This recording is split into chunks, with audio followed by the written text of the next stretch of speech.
Well, there we have it. The Lions 2021 squad has been announced, and safe to say there are some contentious selections that's been put forth our way. I don't think anybody in the country, anybody at all in the world, would have had any idea, apart from Warren Gatland, what his squad was going to be named earlier on today. Safe to say there's a lot of surprises in there. So what I'm going to do, I'm going to review the actual squad named. I'm going to go over the events of this morning, just compare that with my other video that I did yesterday, just to compare to see how many I got compared to the real squad. And then we're going to have a quick look at the Lions tour schedule. But first, if you wouldn't mind subscribing, like, and share this video if possible. If you can put a comment below as well, just to share your thoughts on what's gone on today.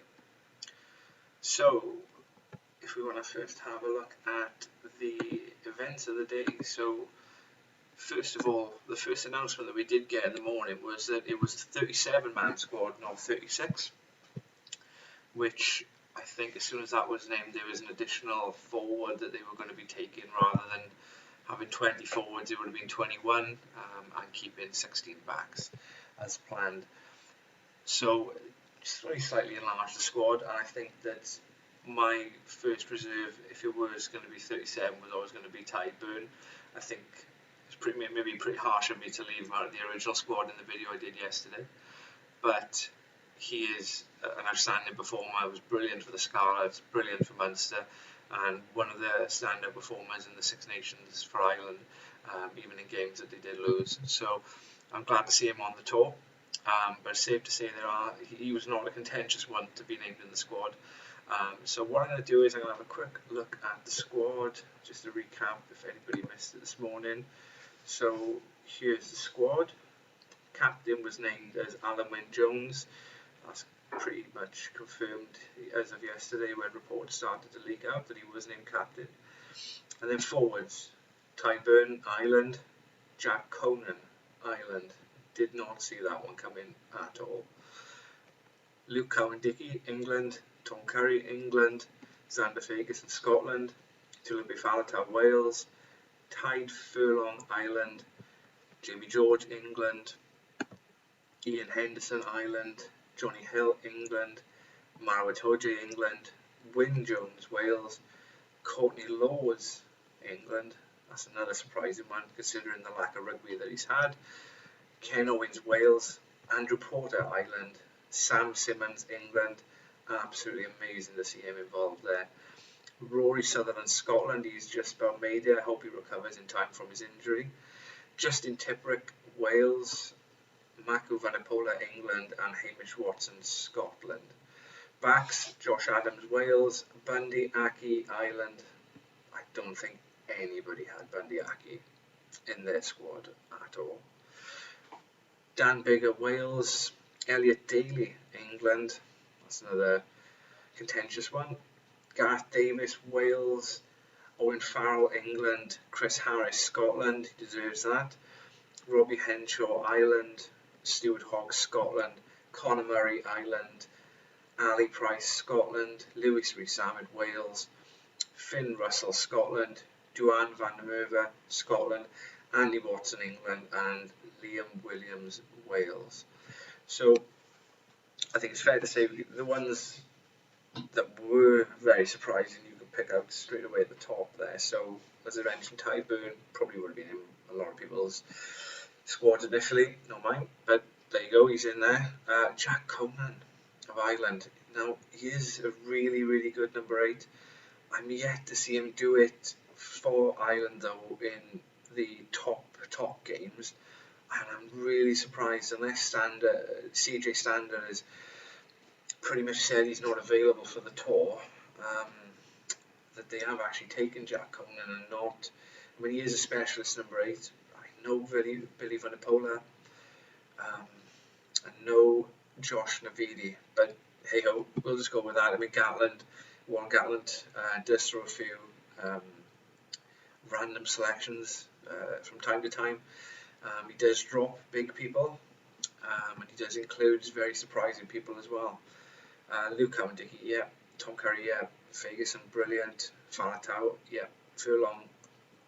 And then we go to Johnny Hill. Now, as soon as they said Johnny, I thought it was Johnny Gray. And then it took me 2 seconds to really understand what he was doing there. Now, he's gone for huge size with Johnny Hill there. And if you are going to try and take on the Springboks up front, you're going to need size. And that guy has got it. He's been exceptional for Exeter for 2 years, 3 years.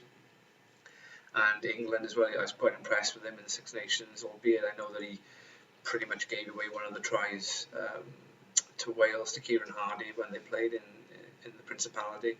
But he did play very, very well in the rest of the tournament, though. Going along here, Courtney Laws. Now, the guy has got credit in the bank with Gatland. He's been on a couple of tours before. He's done it in big games. He's a big hitter. He's just coming back from injury, so he missed the Six Nations for the most part. But like I say, you can pretty much see in here there is a blend of form, there's a blend of guys who have got credit in the bank with Gatland, and he's definitely taken that with him. Andrew Porter, this to me, I mean, he's a brilliant player. I think that because he can play both sides of the scrum, tight head and loose head, and his scrummaging has improved. I think he's probably one of the most improved props in the Northern Hemisphere over the last 2 years. They've definitely looked to see if they can take him with versatility, but he's not a bad person to come off the bench. I mean, he started the majority of Ireland's Six Nations games, was pretty good. And then the big one there, Sam Simmons.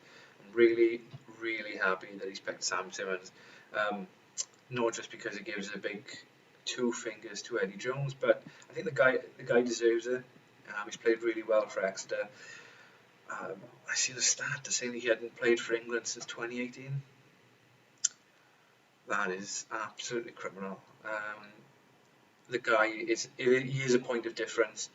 I mean, he's a try-scoring machine. He tends to carry very, very effectively. His tackles, I mean, for such a small number 8, you could say, his tackles are pretty much dead on the game line. You don't see him slip off many tackles, so it'll be interesting to see how he does in that. I mean, there's no traditional uncapped player in this squad, but he is pretty much the next best thing. Seems as he's been in the wilderness for so long. Josh Adams, brilliant, and then Bundyaki Island. This was one of the first ones read out, and I just sort of stopped what I was doing and just considered if he's in, then all the Tuolangi talk in the papers over the last couple of days is definitely gone. I think people were on to the right sort of frame, which was you need a big physical centre to get over the game line. He is, I do like him as a player though. He's really, every time Wales have played in Dublin, he's punished us. He's a real hard carrier at 12. Probably went off the boil a little bit last year, and he fell second string to the Ringrose and Henshaw axis in the midfield, but he is a good player. Surprised to see him in there though. I mean, you've not got Ringrose himself, and now Jonathan Davis as well. So Gatland's been pretty ruthless with that one. But then saying with Jonathan Davis, he's carried an injury for a couple of years now. I mean, he pretty much lived us to get into the semi-finals of the World Cup. And he's not really looked the same since he's come back. He has definitely lost an edge. And even when he did play for Wales in the Six Nations, he wasn't his old self. So maybe that's been noted. And then we go along to Elliot Daley. Again, I think that one is Elliot Daley can play full back, wing. He's even played centre for England. I don't think you'll see him play him centre for the Lions, but I mean, he's very, very versatile. Reminds me of years ago when they took James Hook in 2009, who could play pretty much across the back line. You need a player like that. Plus, the guy has got an absolutely hammer of a boot. So if it is a tight game, you can always try to see if you can bring that guy on and try and knock a 50-60 yarder, particularly when the Lions are playing at altitude against the Springboks. So he could well be one of these players that as soon as they get on tour, they become a beast into themselves, and they start knocking out people who you pretty much would have in your starting 15 already. So we'll just wait and see how he does. Chris Harris, really happy that he's in there. One of the most improved backs in Northern Hemisphere rugby. Conor Murray, brilliant. And then go all the way along then to Duan van der Merwe. I think that, I mean, I had him in my squad, but there are some people who were looking at Johnny May. That's another huge name that got left out. He reminds me, he would have been like a John Bentley character, running on the flat track in South Africa against, particularly, I don't think he would have been a test starter, I don't think. I think he would have been exposed a little bit, but I think he would have done really, really well for a midweek team. But that guy's pretty huge, and they may well try to generate, go forward, maybe from the wing, rather than via the centre. Against the Springboks, you're going to have to try and get on the front foot somewhere. We don't know. We could even use him at 12. I mean, stranger things have happened. I mean, Jamie Roberts was a winger come centre before the 2009 tour to South Africa. So, yeah, so we'll just wait and see. But going through my previous video with the squad, I tallied it up. I got 31 out of a possible 37. I'm including Ty Burke, who I would have picked, but some of the ones I missed out straight away I can see would be Josh Navidi. I think he's really unlucky. He does a lot of unseen, unglorious work, clearing rucks, hitting tackles hard, disrupting defensive rucks. Really, really gutting for him, but he may well be, because he is versatile. 8 come 6, he may well, you know, if there is injuries, be on the plane over there. And then I've got the 2 second rounds. I just thought they were nailed on. James Ryan of Ireland and Johnny Gray. I mean, if you'd said, even before this morning, I thought they were both absolutely nailed on to go. One, Johnny Gray, just because of his tackling and his all-round work. He's been superb for Exeter as well. And James Ryan is just, well, he's just James Ryan. The last 4 or 5 years, he's been absolutely brilliant for Leinster and Ireland. But he is, I think a couple of concussions have cost him in the Six Nations. And his form probably last year wasn't stellar. But I mean, the guy is a future Ireland captain, and to leave him at home and Sexton at home, you know, that's a pretty big call. But you know, he does make big calls, doesn't he, Warren? So we've got No Tuolangi. I think that one was always a maybe, really. He's never had time to prove his fitness. I mean, he's not got any run of games before then. So, I mean, he would have been taking a chance to say the least anyways, but, you know, Kyle Sinclair's a massive one, the prop. Kyle Sinclair misses out. I wouldn't have thought that. But I think he's been a casualty of the poor form England has shown. I mean, even when he's played for Bristol this year, he's come off the bench for the most part. He's not really started an awful lot of games. His form has been up or down. But again, he may well come in later on. I mean, he's done it at the top level with in the New Zealand tour. He's brilliant in the tests, so we'll just see. And likewise, you know, I was way off with my one centre, Henry Slade. I don't even think he's probably like 9th choice, but yeah, Henry Slade I got wrong, and Jonathan Davis in the centre. So there they took Aki and Daley. So yeah, we'll just see how those two get on. So the official split was England had 11 players, Wales had 10, and then 8 each for Ireland and Scotland, which it looks pretty fair across the board there. I mean, England probably may count themselves a little bit lucky for 1 or 2, particularly Daley and Johnny Hill. But I think, you know, we've just got to wait and see until they get out there when they play Japan in the first game. So let's have a quick look at the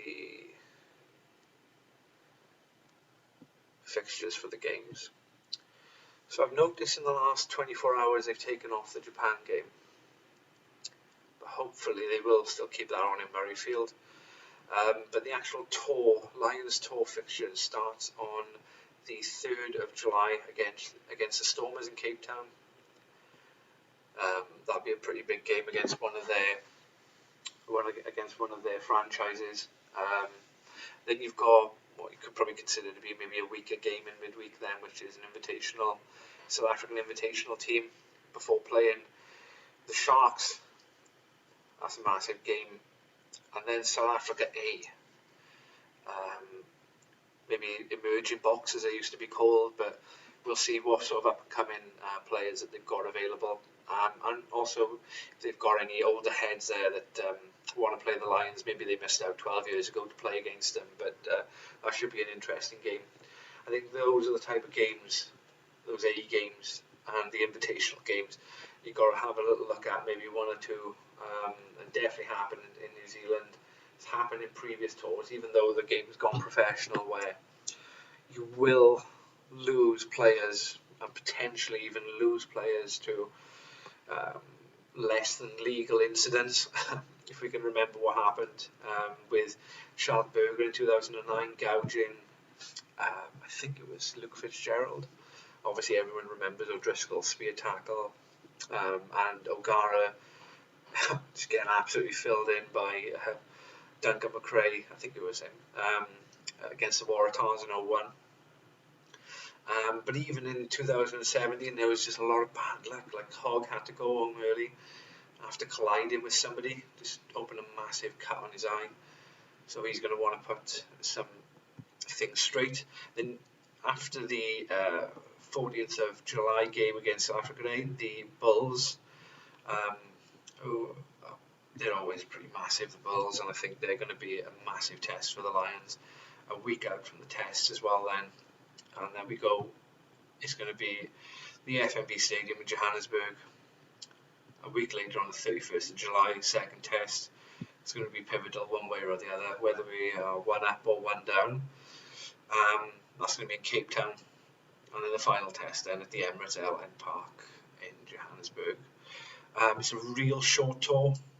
I think normally they would have picked 41 players really for an expanded tour, but this is a really condensed tour. I just hope this is probably the limit to how small the tours are going to get in the future. I did enjoy when the Lions went to New Zealand and played all of their provinces, franchises I should say. I think with Australia, I wouldn't mind a condensed tour, just because some of their franchises are not as strong as either the Springboks or the All Blacks. But no, it looks very, very interesting, and if that game against Japan goes ahead, the first game, that would be very, very interesting to see how we get on. We can't take Japan lightly. If they bring their game like they did in the World Cup, it would be very, very interesting. I remember years ago in 2005 going to watch the Lions against Argentina at the Millennium Stadium. The Lions were absolutely shocking. It was a blend of English World Cup winners, Irish Triple Crown winners, Welsh Grand Slam winners, and it just wasn't knitting together at all. A total clash of styles, a lot of over-detailed management from the Woodward coaches, and it just made for it was a terrible game. And Argentina just rocked up as they do, and they just kicked the leather off the ball. And I think there was a draw in the end, 25 all or something. That sounds about right. But yeah, that wasn't a very good send-off, to be honest with you. So, but if we play Japan in Murrayfield, and they want to chuck it about a bit, and it is quite dry up there, then it would make for a brilliant game. And Japan are a quality side, so but I still think the Lions would win even with a patchwork team with that one. So that is all the squad named. There will be games between now and when the squad do get together in Jersey. You've got games in France, you've got this Rainbow Cup going on, and I'm just hoping that none of that or the Gallagher Premiership take away any of the players that have been named, because it is pretty gutting for players to be named for the Lions, to be a Lion, and then just to get injured in albeit in maybe a Premiership final or another domestic cup. But when you're named in the Lions, that's what you want to be doing. That's the tour you want to be going on, really, isn't it? So we'll just wait and see. I mean, the squad may change again before long. Like I said, Rory Sutherland was carrying a shoulder injury, so we'll wait to see if he actually does recover from that. Otherwise, could well be the Cian Healy comes in for him. Yeah, but we'll see. So, yeah, overall though, the squad, I'm pretty happy with that. Even though there are some eyebrow-raising omissions on there, I think overall that is a pretty good squad. Confident, yeah. Same prediction as yesterday, yeah. 2 under the Lions, I think, and I think they'll win every midweek game as well when they're out there. This is going to be a short tour, but I hope it's not COVID disrupted. But yeah, I just can't wait to see the South Africans as well. I mean, they should have a warm-up game. I think they have got a warm-up game before they do end up playing the Lions. I mean, they haven't played for 18 months either. So it'll be very interesting to see who they pick. Obviously, they're going to try and get their World Cup winners integrated as soon as possible. But there are a couple of other people putting their hand up to want to get involved, like the one guy from Leicester, Jasper Wiese. He's been really, really impressive, and he's been integral to how they've played recently. So yeah, just watch this space, and I'll be back with some further updates as soon as we get some more news on the tour, any updates, any changes to the squad. But I'll definitely be back with another video to preview the warm-up Japan game if it does go ahead, but I will be doing a pre-tour warm-up anyways. If anybody's got any comments, if you want to put that below, but if you wouldn't mind, like, subscribe and share. There'll be quite a lot more Lions